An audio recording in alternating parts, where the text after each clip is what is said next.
There are 4 kinds of reviews an author can receive. I'll call them apples, oranges, pears, and peaches. I'm Maureen Carroll Micki, otherwise known as Micki. I'm the editor of Autumn Cara Press, and I'm a cat herder. Just in general, I wear many hats when I herd cats. I'm an editor, a writer, a mentor, an educator, and today I'm going to tell you about different kinds of reviews. And so I'm going to put on my Let's Get a Review hat. There we go. Here's the Let's Get a Review hat. Let's do it. Okay. So if you're currently working on a writing project, I recommend subscribing to my channel for tactical writing tips. And let's get started on this writing tip. So get a review from many different kinds of reviewers. And here's the 4 different kinds we're talking about. Apples.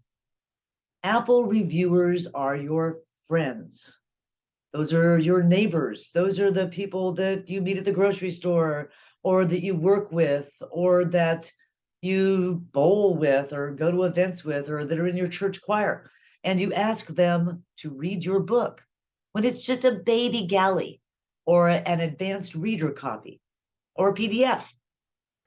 If they give you words in writing, then you thank them profusely and you consider those words seriously.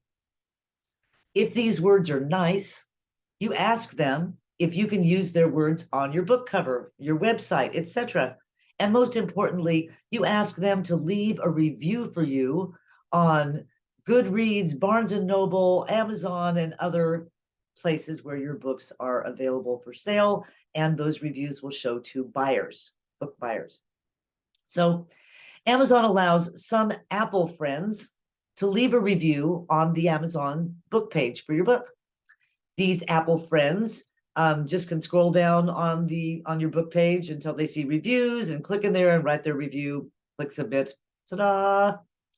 The reader reviewer must put the review on the Amazon and Goodreads page and the Barnes & Noble page, etc. themselves.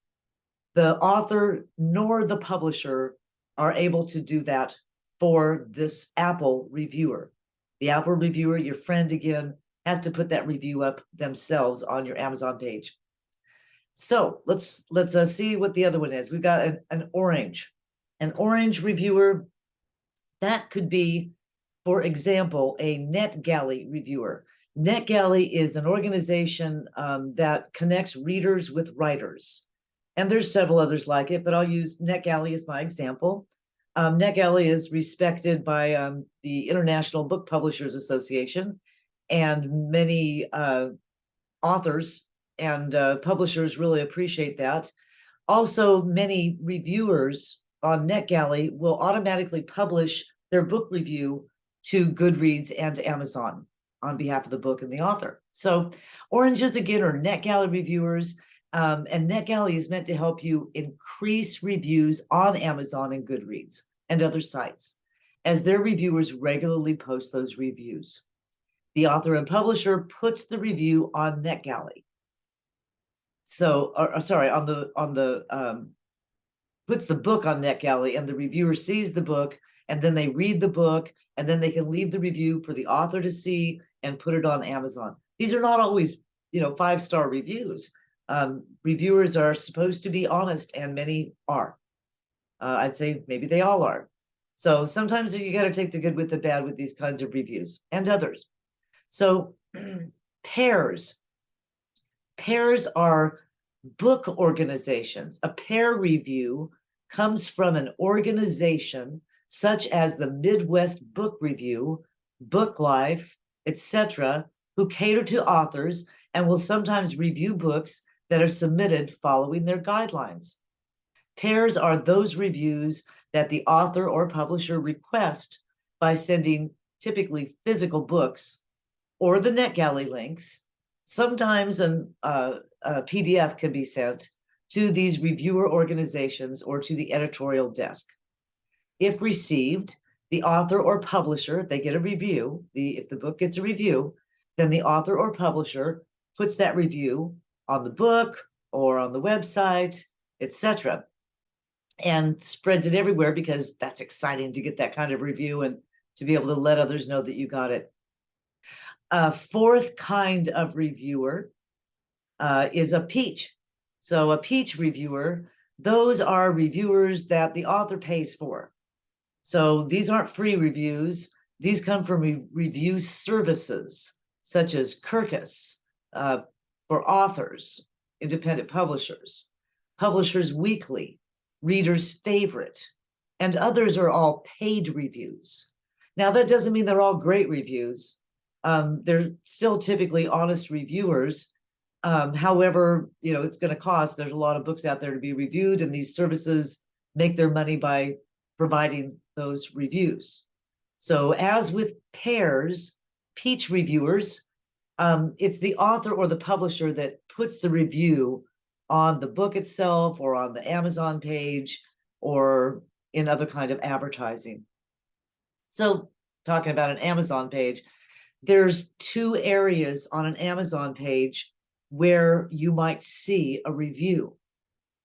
One is when you're telling your friends to leave a review, you tell them to go to your book page, scroll down way at the bottom, they'll see leave a review.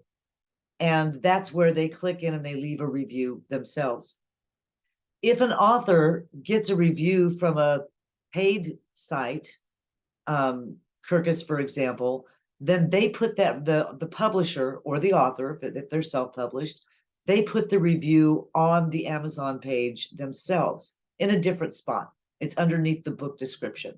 And there's an option to do that when you're uploading your book to Amazon and other booksellers. Barnes and Noble works the same way, Draft to Digital, Ingram Spark, and others. So, but again, it's the publisher or the author that does that.